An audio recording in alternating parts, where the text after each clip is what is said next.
actually going to be doing a bike check. So here's my new bike, and it was built by Mark and I designed it.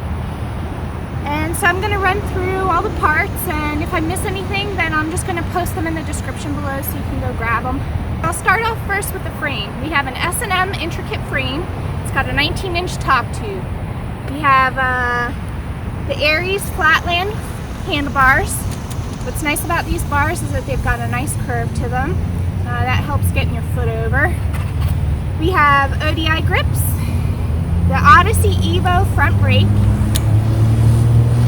We have the Odyssey Flatland flatware forks and the profile front hub. We've got the Colony stem and the kink headset. And I'm running the rainbow titanium spokes right now, but Mark will probably end up anodizing them so they won't be rainbow anymore. They'll be a custom color. We also have the Alienation front and rear rim.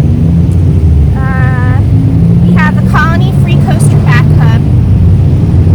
I'm running PVC pedals and pegs, and the reason I do that is because I feel like it's easier on my feet. After hours and hours of flat landing, if you're running on metal, it tends to actually hurt my feet at least. So I'm running on plastic now. And I have the profile cranks. We've got the tree sprocket and the kink bottom bracket. I also have the Shadow Conspiracy chain.